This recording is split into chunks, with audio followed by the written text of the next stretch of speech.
senang sekali Nusa Tenggara Timur hari ini kembali hadir menjumpai Anda. Ya, sejumlah informasi menarik dan teraktual seputar Nusa Tenggara Timur telah kami siapkan untuk Anda. Dan pemirsa, mengawali perjumpaan kita sore hari ini, berikut kami hadirkan cuplikan berita utama.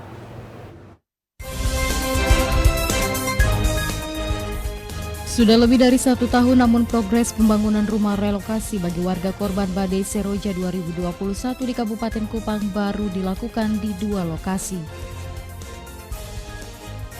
Pasca ditetapkan sebagai tersangka baru dalam kasus pembunuhan ibu dan anak di Penkase Ala Kota Kupang, IU resmi mengajukan gugatan pra-peradilan terhadap Polda Nusa Tenggara Timur. Para pengrajin tenun ikat yang tergabung dalam rumah tenun ikat Muko Puken, Kabupaten Flores Timur minta perhatian pemerintah.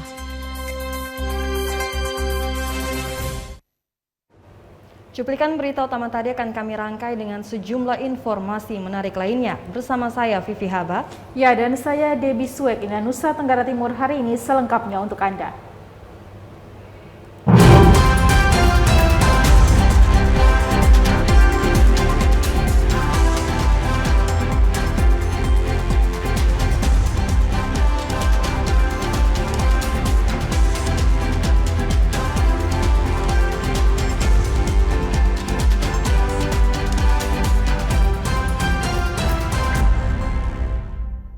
Pemirsa, kita awali informasi pertama dari Kabupaten Kupang. Kendati sudah lebih dari 1 tahun, namun progres pembangunan rumah relokasi bagi warga korban badai Seroja tahun 2021 di Kabupaten Kupang baru dilakukan di 2 lokasi, tepatnya di Desa Bokong, Kecamatan Taibenu, dan Desa Saukibe, Kecamatan Amfoang, Barat Laut. Sementara lokasi yang lain masih dalam daftar tunggu.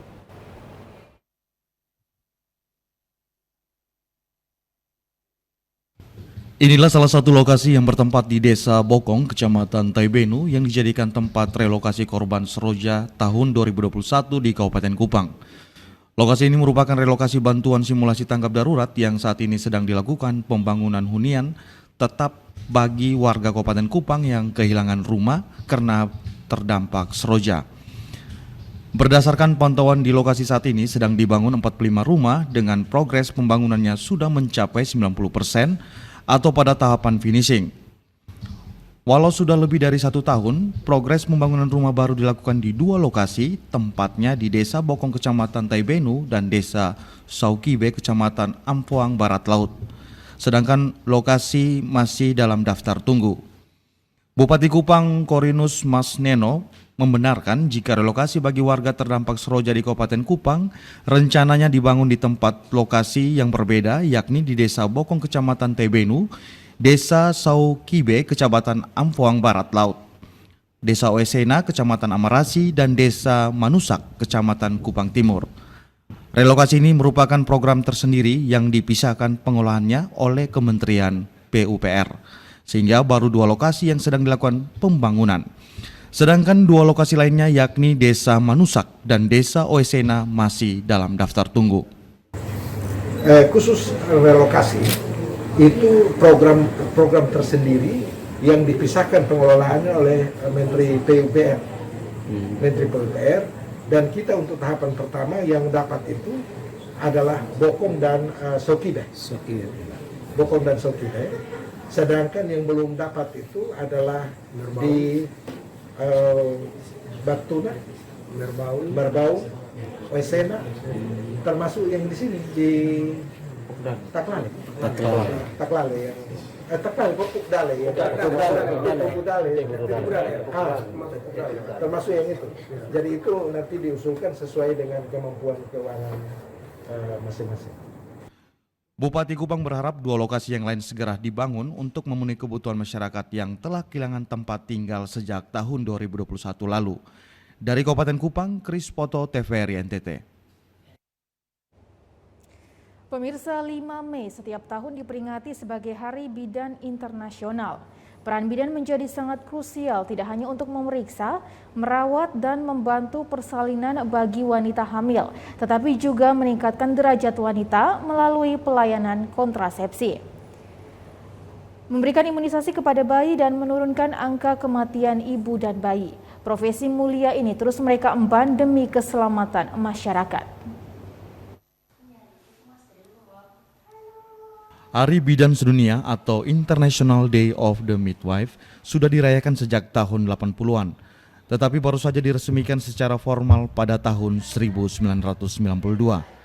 Salah satu tujuan diperingatinya Hari Bidan Sedunia ini adalah untuk mengkampanyekan peran penting bidan dalam kehidupan manusia, terutama yang berhubungan dengan persalinan dan juga kesehatan reproduksi.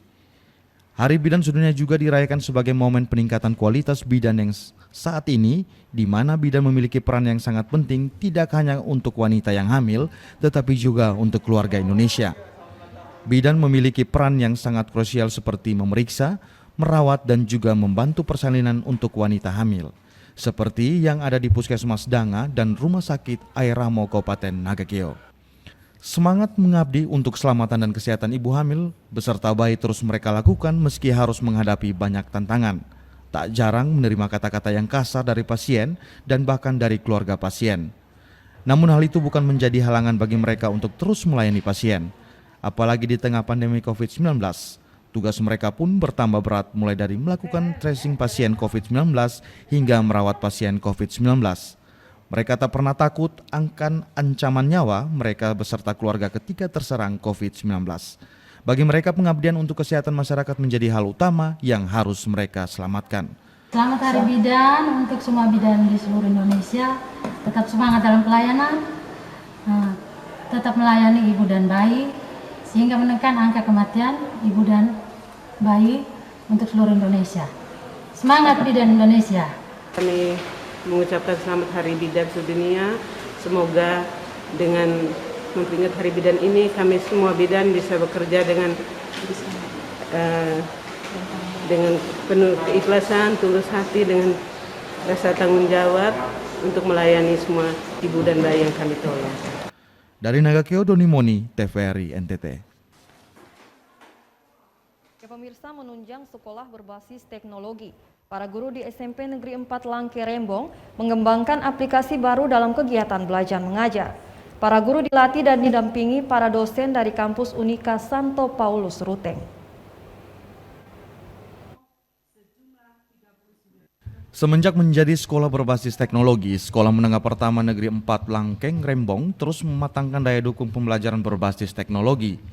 Salah satu dengan menggelar workshop dan pelatihan pengembangan aplikasi Canva dan Google Live Worksheet bagi guru di sekolah tersebut.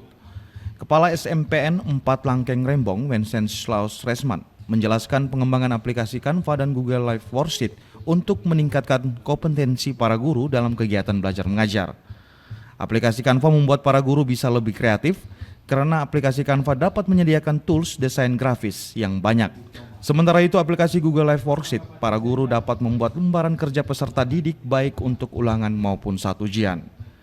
Siswa dapat mengerjakan soal dan langsung diketahui sendiri hasil ujiannya melalui handphone Android masing-masing. Agar para guru bisa memahami dan mengaplikasikan aplikasi Canva ini dalam media pembelajaran. Demikian pula aplikasi Google Live Worksheet untuk lembaran kerja peserta didik secara online, sehingga guru tidak terbebani ketika mereka menggunakan secara manual dan secara online semuanya. Kegiatan pelatihan pengembangan dua aplikasi dilaksanakan di SMPN Negeri 4 Langkeng Rembong selama 2 hari. SMPN 4 Langkeng Rembong Ruteng merupakan sekolah yang mendapatkan penghargaan dari Bupati Manggarai karena mengembangkan teknologi dalam kegiatan belajar mengajar sejak pandemi COVID-19. Wenceslaus Resman menjelaskan, semua guru di SMPN 2 Langkeng Rembong sudah bisa menggunakan teknologi, sehingga pemanfaatan dua aplikasi baru ini tidak mengalami hambatan. Kedepan para guru akan terus mengupdate aplikasi sesuai perkembangan teknologi. Dari Kabupaten Manggarai, Leonardus, TVRI NTT. Ya, sementara itu pemirsa, pengumuman hasil kelulusan di SMA Negeri 5 Kota Kupang berbeda dengan tempat lain. Kali ini pengumuman dilakukan secara digital melalui website sekolah. Beginilah suasana di SMA Negeri 5 Kupang. Tidak ada hura-hura dan semprot-semprotan cat pada pakaian seragam sekolah siswa. Suasana hening. Di ruang kepala sekolah tampak beberapa siswa dengan pakaian seragam lengkap berbincang dengan kepala sekolah. Para siswa yang menemui kepala sekolah ternyata merupakan siswa-siswi kelas 12 yang hari ini dinyatakan lulus. Mereka mampir ke sekolah sekedar menyampaikan ucapan terima kasih kepada kepala sekolah dan para guru atas bimbingan kepada mereka selama 3 tahun. Kepala Sekolah SMA Negeri 5 Kupang, Veronica Wawo, berpesan kepada para siswa untuk terus belajar karena masa depan yang cemerlang ada di tangan mereka sendiri. Untuk menghindari terjadinya kerumunan massa, maka pengumuman kelulusan disampaikan melalui website sekolah. Hal itu juga bagian dari sosialisasi agar masyarakat Nusa Tenggara Timur bisa mengenal SMA Negeri 5 secara digital. Kepala sekolah juga menyampaikan apresiasi dan terima kasih kepada siswa dan orang tua siswa yang selama ini mendukung proses pembelajaran di SMA Negeri 5 hingga berhasil dengan baik. Diberikan pengarahan terhadap mereka apa yang harus mereka lakukan apabila mereka dinyatakan lulus, yaitu tidak boleh semprot baju, tidak boleh hura-hura, kumpul di mana-mana. Mereka mensyukurnya di rumah bersama dengan orang tua. Jadi ini aturan sudah dibuat secara tertulis baik di buku panduan tata tertib sekolah maupun yang disampaikan oleh kurikulum kepada anak-anak semua. Pengumuman mereka tidak ke sekolah, kami umumkan tadi malam jam 24.00, kami upload di website sekolah dan anak-anak membukanya di website sekolah. Pada kesempatan itu para siswa menyampaikan ucapan terima kasih kepada kepala sekolah dan semua guru serta pegawai SMA Negeri 5 atas jasa dan pengabdian sehingga mereka menggapai hasil yang memuaskan. Kami mau menyampaikan terima kasih kepada Ibu Kepala Sekolah dan semua guru-guru SMA Negeri 5 Kupang karena atas jasa dan kerja keras mereka telah membimbing kami dari kelas 10 hingga hari ini kami bisa lulus dari SMA Negeri 5 Kupang dan kami sangat bersyukur. Saya mewakili ini Adem dari NTT mengucapkan terima kasih kepada Ibu Kepala Sekolah dan semua guru SMA Negeri 5 Kupang. Pertama kami datang dari kampung kami masing-masing, kami masih begitu kaku, belum tahu apa-apa. Tapi sampai di sini kami bergaul dengan suasana baru, lingkungan baru. Jadi sekarang hari ini kami tamat dan kami akan membawa pulang hasil yang baik untuk orang tua kami. Dan semoga kedepannya kami bisa menjadi anak yang sukses dan berguna untuk banyak orang. Untuk teman-temannya terima kasih atas 3 tahun yang telah kita jalani bersama. Terima kasih untuk canda tawanya dan yang terpenting sebaiknya kita rayakan kelulusan ini dengan tetap berada di rumah, rayakan bersama keluarga dan tidak perlu hura-hura di pinggir jalan atau di tempat umum lainnya. Untuk diketahui tahun ini angka kelulusan di SMA Negeri 5 Kupang mencapai 100% dari total siswa sebanyak 414 peserta didik. Dari Kota Kupang, Yongki Malelak, TVRI NTT. Koalisi Kopi atau yang lebih dikenal dengan Perkumpulan Aktivis dan Kelompok Muda serta Komunitas Nusa Tenggara Timur menggelar aksi iklim dengan menanam ratusan anakan bambu sepanjang pinggiran sungai di Desa Detusoko Barat, Kecamatan Detusoko.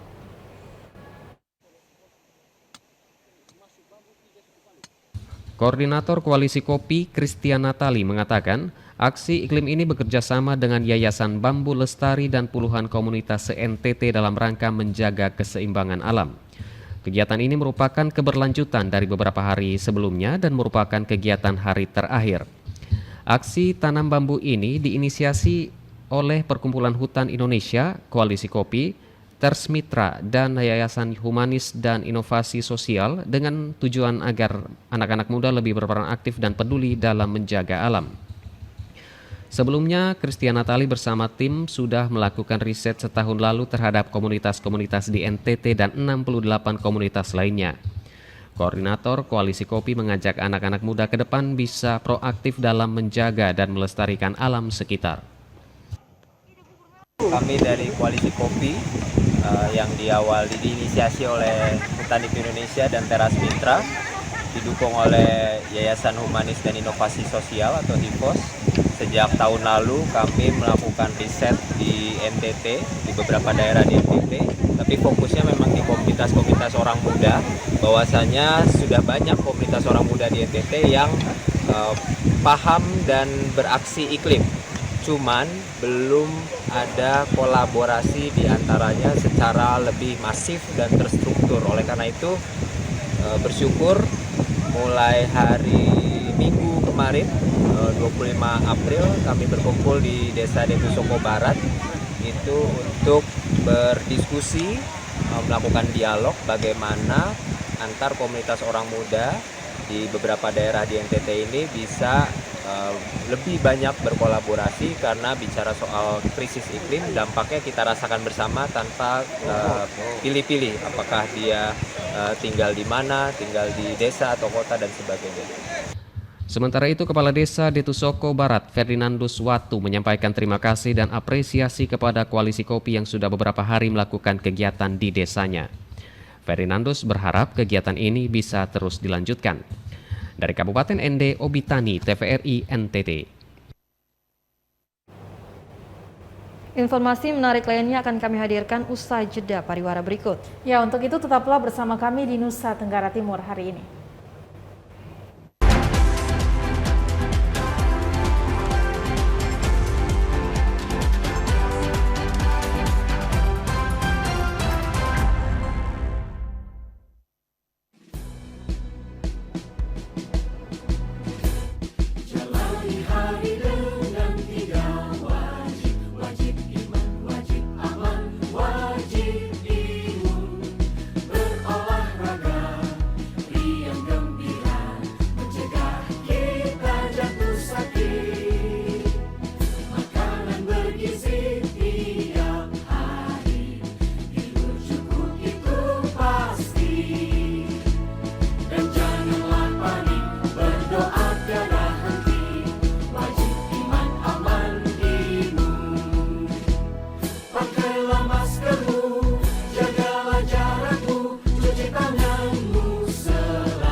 Dipersembahkan oleh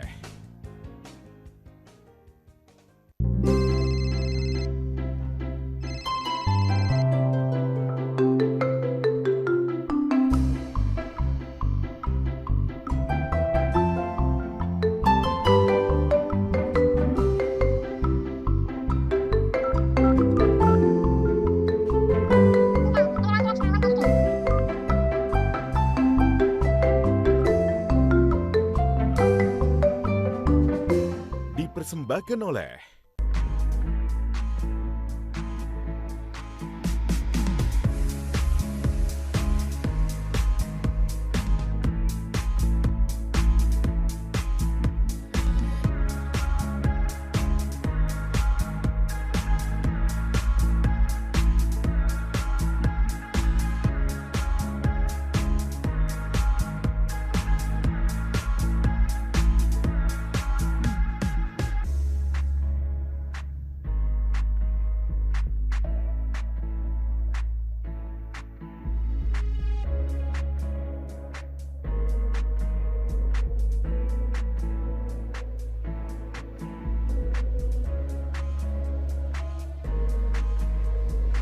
dipersembahkan oleh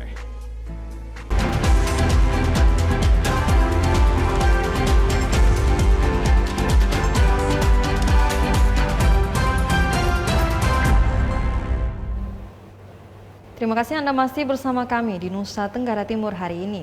Ya pemirsa, kita beralih ke informasi selanjutnya. Badan Meteorologi, Klimatologi, dan Geofisika BMKG Stasiun Maritim Tenau kembali mengeluarkan peringatan dini gelombang tinggi di sejumlah perairan di Nusa Tenggara Timur. Tinggi gelombang berkisar 2,5 meter hingga 3 meter, berpeluang terjadi di perairan Samudra Hindia Selatan, Sumba, Sabu.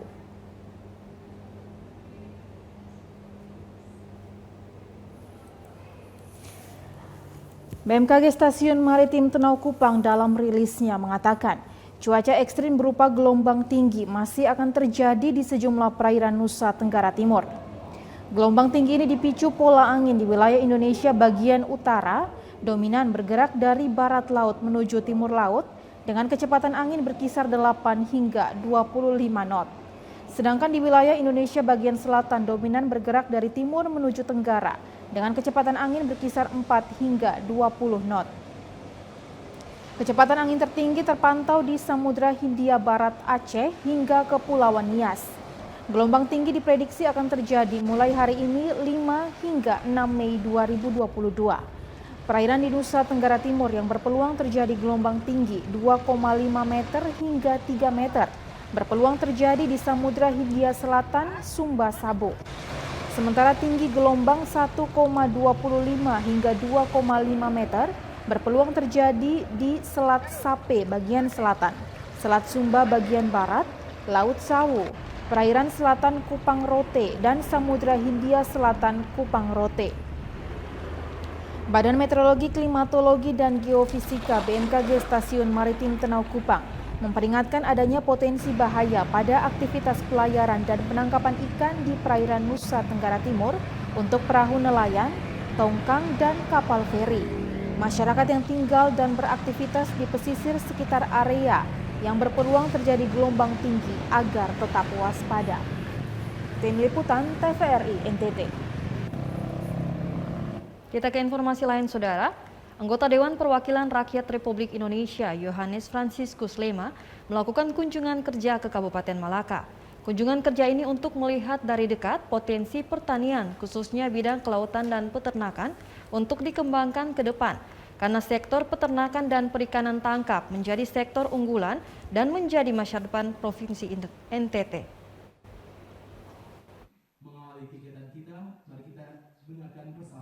Dalam kunjungan kerjanya di Kabupaten Malaka, anggota Dewan Perwakilan Rakyat Republik Indonesia Ansi Lema bertatap muka dengan kelompok tani dan para penyuluh pertanian pada Dinas Pertanian Kabupaten Malaka di Betun.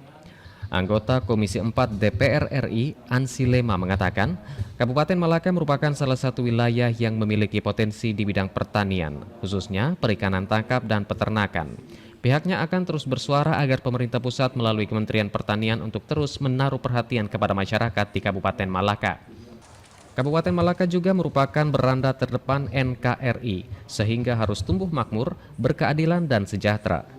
Sektor perikanan tangkap dan peternakan menjadi sektor unggulan dan menjadi masa depan Provinsi NTT. Nantinya, kelompok tani dan nelayan akan dibantu dengan peralatan modern agar ketika mengolah hasil pertanian dan hasil laut tidak lagi menggunakan peralatan tradisional. Dengan demikian dapat meningkatkan pendapatan para petani dan nelayan di Kabupaten Malaka. Perlahan namun pasti nanti petani-petani di Kabupaten Malaka ini bisa menggeliat berkembang menjadi petani yang mandiri, maju, dan juga modern. Itu adalah sebenarnya merupakan visi ataupun panggilan Kementerian Pertanian dan juga Komisi 4 sehingga perlu memberikan atensi khusus kepada Kabupaten Malaka ini. Ansi Lema juga menegaskan pemerintah pusat terus menaruh perhatian dengan memberi bantuan alat mesin pertanian kepada para kelompok tani di Kabupaten Malaka. Anggota Komisi 4 DPR RI ini juga berharap agar masyarakat khususnya petani dan para nelayan dapat memanfaatkan peralatan secara baik. Dari Kabupaten Malaka, Yosman Seran, TVRI NTT. Beralih ke informasi lainnya, pemirsa, pasca ditetapkan sebagai calon tersangka baru dalam kasus pembunuhan ibu dan anak di PNKC Ala Kota Kupang, IU resmi mengajukan gugatan pra-peradilan terhadap Polda Nusa Tenggara Timur.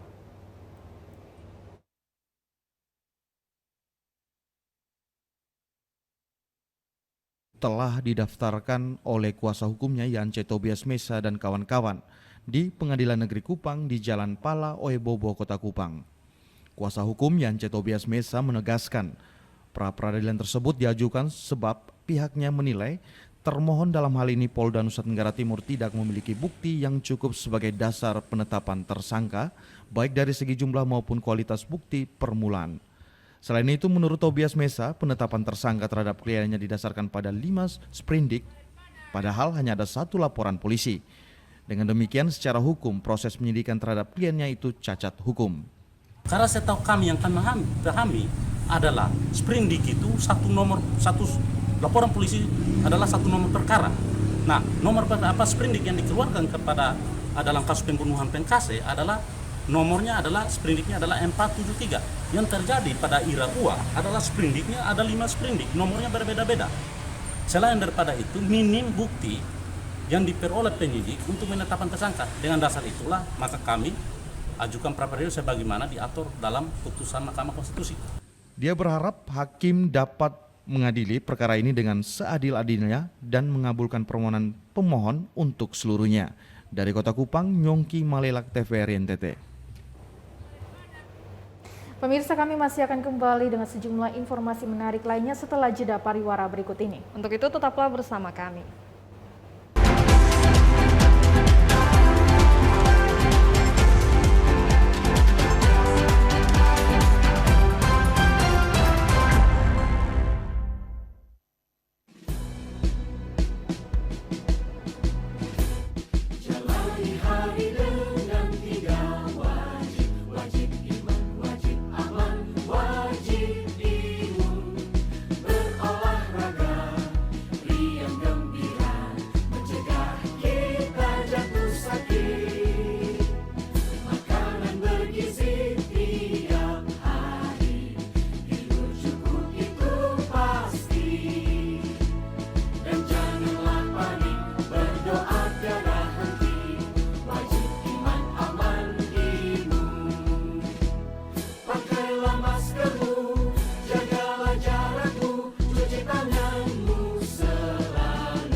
Dipersembahkan oleh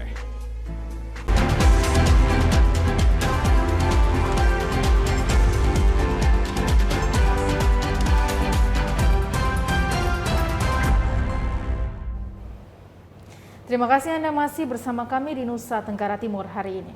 Ya pemirsa, objek wisata kolam Uisimu dan Pantai Otan di Desa Otan menjadi destinasi wisata alam alternatif di Pulau Semau yang ramai dikunjungi selama liburan Idul Fitri 2022. Dipilihnya kedua objek wisata ini karena destinasi wisata Pantai Liman yang menjadi tujuan utama sangat jauh untuk diakses.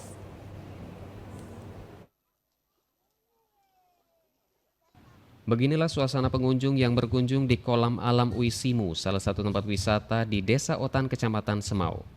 Kolam alam Uisimu dijadikan sebagai tempat wisata alternatif bagi pengunjung asal Kota Kupang. Selama liburan Idul Fitri 2022 kali ini, objek wisata pemandian menjadi tujuan selain objek wisata Pantai Liman yang menyuguhkan pesona pantai dan gunung limannya. Wisata pantai Hlain Anak, Uinian dan beberapa potensi wisata pantai di Pulau Semau. Dipilihnya objek wisata pemandian yang berada di Kecamatan Semau karena selain dekat dan mudah diakses, karena infrastruktur jalan yang sudah bagus dan juga objek wisata ini telah ditata rapi pemerintah desa setempat. Rudi Habel, salah satu pengunjung asal Kota Kupang, mengatakan wisata pantai dan kolam alam Uisimu tidak kalah indah dari beberapa tempat wisata di Pulau Semau. Selain itu, untuk berkunjung ke wisata Pantai Liman dan beberapa tempat wisata lainnya, jaraknya jauh dan cuacanya panas. Sehingga ia bersama keluarga menjadikan tempat wisata di Desa Otan sebagai destinasi wisata alternatif. Saat berkunjung ke tempat wisata di Desa Otan, ia bersama keluarga menyempatkan diri mandi di kolam Uisimu sambil menikmati keindahan kolam ini. Demikian juga di wisata Pantai Otan, bersama keluarga menikmati pantai ini sambil mengabadikan dengan berfoto bersama. Belum pernah sampai sini, belum pernah sampai sini, kota sini. Ya, di sini saya bagus, cuma tempatnya kurang terurus. Bahaya, kalau pulang keluar, kalau ada datang kebetulan libur, rasanya. Nah, lumayan. Ya Bapak, kalau Liman Bapak sudah pernah ke Liman? Liman kita sudah tahu. Ya, nah kenapa sudah ke Liman Bapak? Kalau waktu yang kita ke Liman, kita ke Utan. Pengunjung berharap pemerintah bisa terus memperhatikan berbagai infrastruktur pendukung, baik itu di Desa Otan maupun di seluruh Pulau Semau, agar semakin diminati oleh wisatawan dari luar Pulau Semau. Dari Kabupaten Kupang, Chris Poto, TVRI NTT. Pemirsa, berada di tengah kota Kupang, tepatnya di RT 02 RW 01, Kelurahan Oesapa Barat, Kecamatan Kelapa Lima. Ekowisata mangrove menjadi pilihan warga Kupang untuk melepas penat. Sayangnya sejak pandemi COVID-19 dan badai Seroja beberapa waktu lalu yang merusak fasilitas membuat pengunjung menurun drastis. Luas hutan mangrove di ekowisata mangrove Oesapa Barat ini kurang lebih 5 hektar berada persis di pantai Oesapa Barat. Lokasi ini dikelola oleh kelompok-kelompok masyarakat yang merupakan kolaborasi pemerintah Kota Kupang melalui Dinas Pariwisata Kota Kupang dan Dinas Kelautan dan Perikanan Kota Kupang. Hutan mangrove ini bukan sebatas sebagai ekowisata, namun memiliki fungsi utama sebagai pencegah abrasi, perlindungan terhadap angin, dan yang paling utama menjaga kelestarian ekosistem di hutan mangrove. Sejak dibangun 2015 silam, belum ada perhatian serius pemerintah untuk mengembangkan ekowisata ini. Sudah 2 tahun terakhir sejak pandemi COVID-19 dan badai Seroja yang merusak sejumlah fasilitas di sini, pengunjung menurun drastis. Pantauan TVRI, beberapa tangga dan jembatan tampak rusak. Selain itu, gapura bertuliskan ekowisata mangrove juga sudah rubuh. Sementara untuk masuk ke dalam hutan mangrove, pengunjung harus melintas di atas jembatan papan.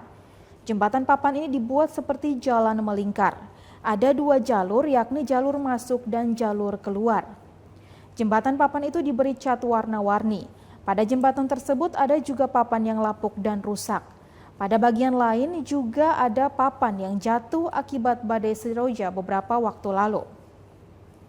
Perlu adanya perhatian serius dari pemerintah untuk memperbaiki fasilitas di ekowisata mangrove, karena jika dikelola dengan baik akan meningkatkan kunjungan wisatawan di Kota Kupang. Ekowisata mangrove Oesapa Barat ibarat oase di tengah padang gurun karena pemandangan hijau yang disuguhkan. Debbie Suek, Kristo Dapo, TVRI NTT.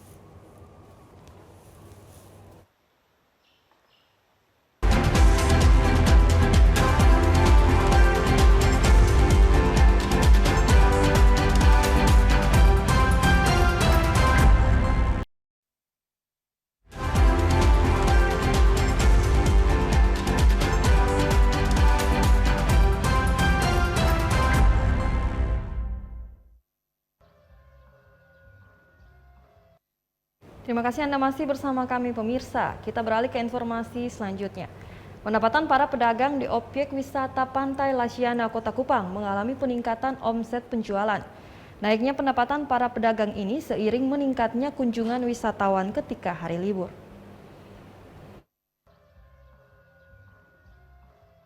Setelah pemerintah Kota Kupang memberikan kelonggaran pemberlakuan pembatasan kegiatan masyarakat beberapa waktu lalu, sejumlah lokasi wisata di Kota Kupang mulai didatangi warga untuk berwisata.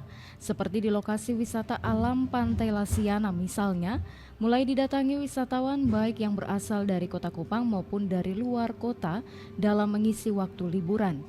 Banyaknya wisatawan yang berkunjung ke Pantai Lasiana membawa berkah tersendiri bagi para pedagang di Pantai Lasiana. Lina Tausu menuturkan pendapatannya mengalami kenaikan.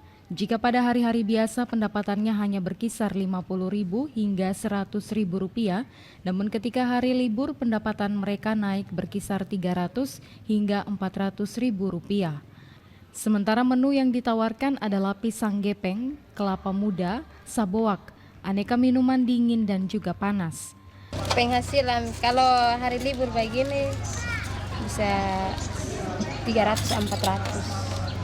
Kalau hari biasa? Kalau hari biasa tiap hari itu kadang 50, kadang 100. Uangnya pakai untuk apa? Uang hasil dari sini pakai untuk apa? Kebutuhan tiap hari. Lina Tausu berharap COVID-19 segera berlalu agar aktivitas masyarakat bisa kembali normal sehingga penghasilan mereka kembali naik dan normal seperti sedia kala. Tim Liputan TVRI NTT. Masyarakat adat Wai Balun yang mendiami pesisir pantai di bawah kaki Ile Mandiri memiliki sejumlah permainan tradisional. Salah satunya adalah Heklen Ilek. Heklen Ilek adalah permainan yang menumbuhkan semangat kebersamaan, kekompakan dan juga gotong royong dengan mencari batu di dasar laut yang sudah diberi tanda dengan menyelam.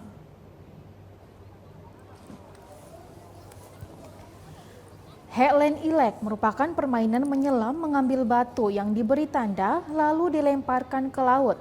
Selanjutnya, para anak-anak berlomba-lomba berenang ke titik batu yang tenggelam dan menyelam mencari batu yang ditandai. Bagi yang menemukan ini akan diberi hadiah. Bagi masyarakat adat Wai Balun, Kecamatan Larantuka, Kabupaten Flores Timur, makna dari permainan tradisional Heklen Ilek ini sebagai bentuk untuk menumbuhkan semangat kebersamaan, kekompakan, dan gotong royong dalam mencari batu yang diberi tanda dengan menyelam. Spirit lainnya adalah menanamkan nilai-nilai spirit sosial bagi anak usia dini agar mencintai laut dan menjaga kelestarian hayati laut. Selain itu sebagai upaya untuk melestarikan nilai-nilai permainan tradisional di komunitas masyarakat adat Wai Balun. Permainan Heklen Ilek ini merupakan permainan anak-anak yang terwarisi sejak dulu dan biasanya dimainkan pada saat upacara syukuran nelayan di Kelurahan Wai Balun dan dilaksanakan secara meriah di pesisir pantai dengan melibatkan seluruh masyarakat di wilayah ini sebagai ucapan syukur atas tangkapan para nelayan selama setahun. Dari Kabupaten Flores Timur, Patman Werang, TVRI NTT. Para pengrajin tenun ikat yang tergabung dalam Rumah Tenun Ikat Mukopuken di Desa Riangkemi, Kecamatan Ile Mandiri, Kabupaten Flores Timur, meminta perhatian dari pemerintah berupa pembinaan dan bantuan modal bagi mereka agar kain tenun yang dihasilkan bisa lebih berkembang maju. Mereka juga meminta agar Pemdes Riangkemi bisa memproyeksikan kain tenun ikat menjadi salah satu desa sentra industri tenun ikat di Flores Timur.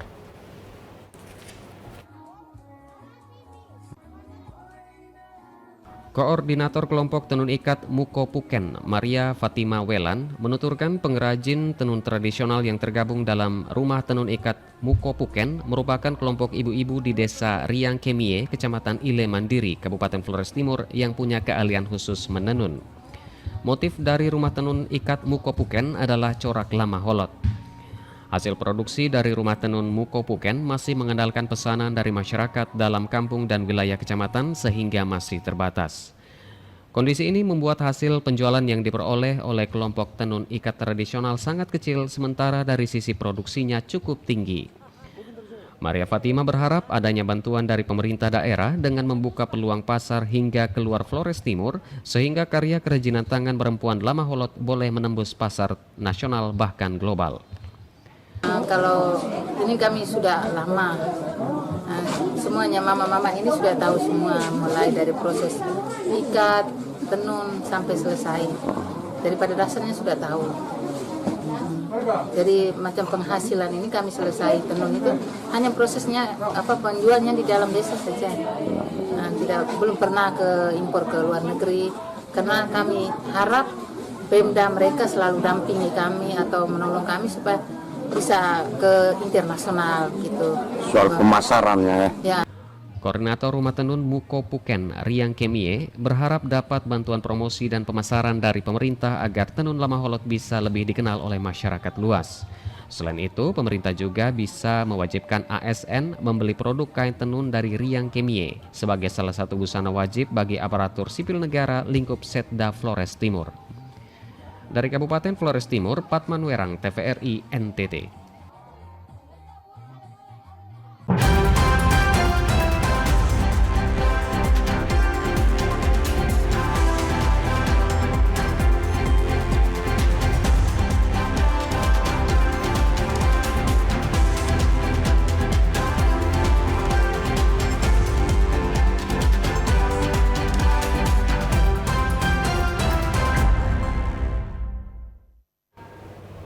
Ya pemirsa, informasi tadi sekaligus mengakhiri perjumpaan kita pada hari ini. Kami kembali mengajak Anda untuk terus mentaati protokol kesehatan guna mencegah penularan COVID-19. Ya, dan pemirsa, mari beralih ke tayangan TV digital untuk kualitas yang lebih baik. Terus saksikan Nusa Tenggara Timur hari ini yang memberikan informasi yang santun, lugas, dan berimbang hanya di TVRI NTT, media pemersatu bangsa. Kami juga menanti kritik dan saran yang dapat Anda sampaikan melalui scan barcode yang ada di pojok layar TV Anda. Akhir kata, saya Debbie Suek. Dan saya Vivi Haba, mewakili seluruh kerabat kerja yang bertugas, mengucapkan terima kasih atas kebersamaan Anda. Selamat petang dan sampai jumpa.